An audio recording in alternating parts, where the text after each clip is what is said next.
Right breaking చూస్తున్నాం. కేసీఆర్ హరీష్ రావు పిటిషన్లపై హైకోర్టులో విచారణ జరుగుతోంది. కాళేశ్వరం కమిషన్ నివేదికను కేసీఆర్ హరీష్ రావు సవాల్ చేశారు. కేసీఆర్ తరపున సుప్రీంకోర్టు న్యాయవాది ఆర్యామ సుందరం వాదనలు వినిపిస్తున్నారు. కాళేశ్వరం కమిషన్ నివేదిక కాపీ తమకు అందలేదన్నారు. ఎంక్వైరీ కమిషన్ లో వ్యక్తిపై ఆరోపణలుంటే సెక్షన్ 8B నోటీసులు ఇవ్వాలన్నారు.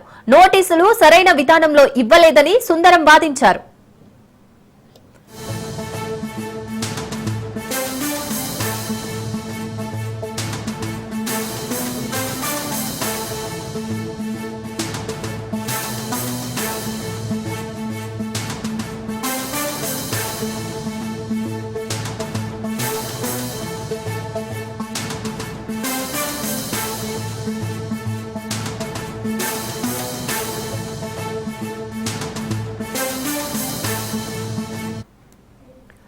కాళేశ్వరం ప్రాజెక్టుపై జస్టిస్ ఘోష్ కమిషన్ ఇచ్చిన నివేదికను రద్దు చేయాలని మాజీ సీఎం కేసీఆర్, మాజీ మంత్రి టి హరీష్ రావులు పిటిషన్లు దాఖలు చేశారు. వీటిపై తెలంగాణ హైకోర్టులో విచారణ జరుగుతోంది. కాళేశ్వరం ప్రాజెక్టులో భాగమైన మేడిగడ్డ, అంతారం, సుందిళ్ల బ్యారేజ్ల నిర్మాణంలో అవకతవకలపై న్యాయ విచారణకు జస్టిస్ పిసి ఘోష్ కమిషన్ ను నియమిస్తూ ప్రభుత్వం జారీ చేసిన జీవో 6ను కూడా సవాల్ చేశారు. ప్రతివాదులుగా ప్రభుత్వ ప్రధాన కార్యదర్శి, నీటిపారుదల శాఖ ముఖ్య కార్యదర్శి జస్టిస్ ఘోష్ కమిషన్ ను పేర్కొన్నారు. ఎలాంటి ఆధారాలు లేకుండా గత ప్రభుత్వాన్ని అప్రతిష్ఠ చేసి రాజకీయ వ్యూహంలో భాగంగా కమిషన్ నియామకం జరిగిందని, నిబంధనలకు విరుద్ధంగా కమిషన్ నివేదిక రూపొందించిందని పిటిషన్లలో పేర్కొన్నారు. కేసీఆర్, హరీష్ రావు పిటిషన్లపై హైకోర్టు విచారణ జరుపుతోంది.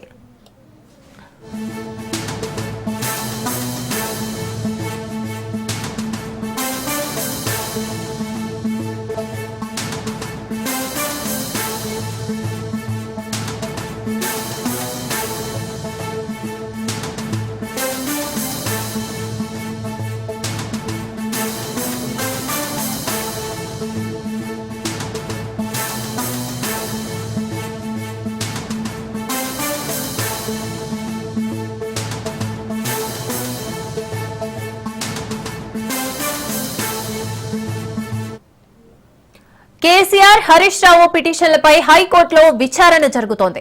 కాళేశ్వరం కమిషన్ నివేదికను కేసీఆర్, హరీష్ రావు సవాల్ చేశారు. కేసీఆర్ తరపున సుప్రీంకోర్టు న్యాయవాది ఆర్యామ సుందరం వాదనలు వినిపిస్తున్నారు. కాళేశ్వరం కమిషన్ నివేదిక కాపీ తమకు అందలేదన్నారు. ఎంక్వైరీ కమిషన్ లో వ్యక్తిపై ఆరోపణలుంటే సెక్షన్ 8B నోటీసులు ఇవ్వాలన్నారు. నోటీసులు సరైన విధానంలో ఇవ్వలేదని సుందరం వాదించారు.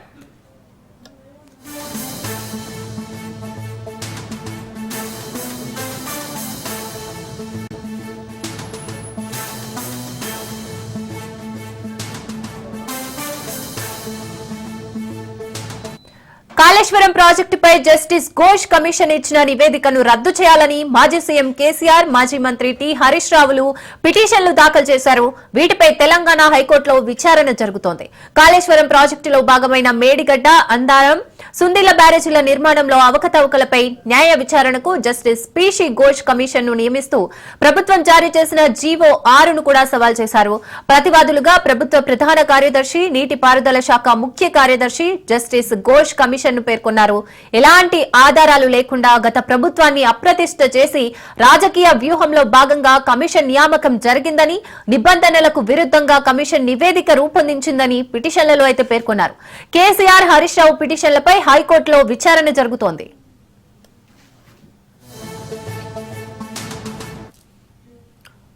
రైట్, ఈ పిటిషన్ల విచారణకు సంబంధించి మరిన్ని డీటెయిల్స్ పవన్ అందిస్తారు. పవన్, ఘోష్ నివేదికను సవాల్ చేస్తూ హైకోర్టులో మాజీ సీఎం కేసీఆర్ తో పాటు మాజీ మంత్రి హరీష్ రావు కూడా హైకోర్టులో పిటిషన్ కూడా దాఖలు చేశారు.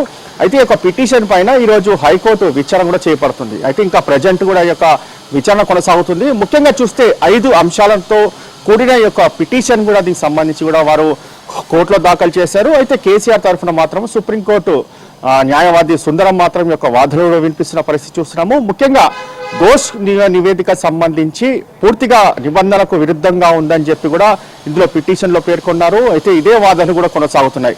మరోవైపు చూస్తే మాత్రం తమకు ఎక్కడా కూడా నివేదిక ఇవ్వలేదు, కానీ ఇటు మంత్రులు, సీఎం మాత్రము దీనిపైన ఒక పవర్ ప్రజెంటేషన్ కూడా ఇచ్చారు. ఎందుకంటే తమను రాజకీయంగా దెబ్బతీసే విధంగా కూడా దీనికి సంబంధించి ఒక పవర్ పాయింట్ ప్రజెంటేషన్లో కూడా పేర్కొన్నారు. అయితే ఈ యొక్క బహిరంగంగా దీనికి సంబంధించి ఒక గోస్ట్ రిపోర్ట్ను పూర్తిగా దీనికి సంబంధించి ప్రజల ముందు ఉండడంతో తమకు పూర్తిగా భంగం కలిగిందనే దానిపైన కూడా వాదనలు వినిపించారు. మరోవైపు దీనికి సంబంధించి గోస్ట్ కమిటీ 600 పేజీలకు సంబంధించి ఒక నివేదికను సమర్పించిన నేపథ్యంలో బ్రీఫ్ రిపోర్ట్ను ఒక 3-man కమిటీ కూడా వేశారు. 3-man కమిటీలో 60 పేజీల యొక్క బ్రీఫ్ రిపోర్ట్ను తయారు చేసింది. కానీ ఈ యొక్క బ్రీఫ్ రిపోర్టు తమకు ఇవ్వలేదని చెప్పి కూడా ఇందులో సుందరం సంబంధించిన న్యాయవాది కూడా ఈ యొక్క వాదనలు కూడా వినిపించారు.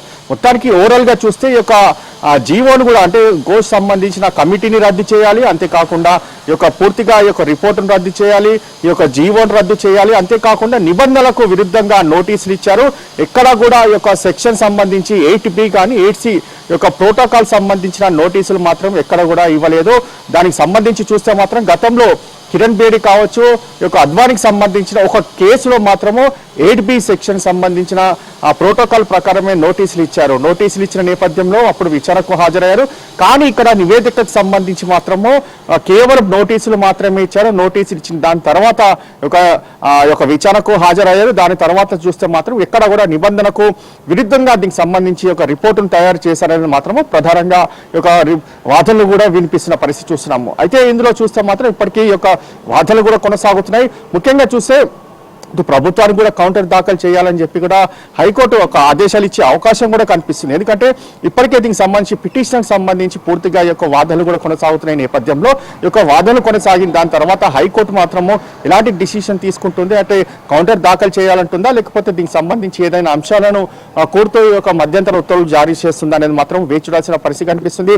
ఇంకా దీనికి సంబంధించి ఒక వాదనలు కూడా వినిపిస్తుంది. అంటే ఇటు కేసీఆర్ ఇటు హరీష్ రావు 2 పిటిషన్లు ఒకేసారి యొక్క వాదనలు కూడా కొనసాగుతాయి. ముఖ్యంగా చూస్తే కాళేశ్వరం ప్రాజెక్టుకి సంబంధించి నేపథ్యంలోనే పూర్తిగా ఈ యొక్క వాదన కొనసాగుతున్న నేపథ్యంలో పూర్తిగా కోర్టు మాత్రం ఎలాంటి ఒక డిసిషన్ తీసుకుంటుంది అనేది మాత్రం వేచి చూడాల్సిన పరిస్థితి కూడా కనిపిస్తుంది. Right, thank you Pawan.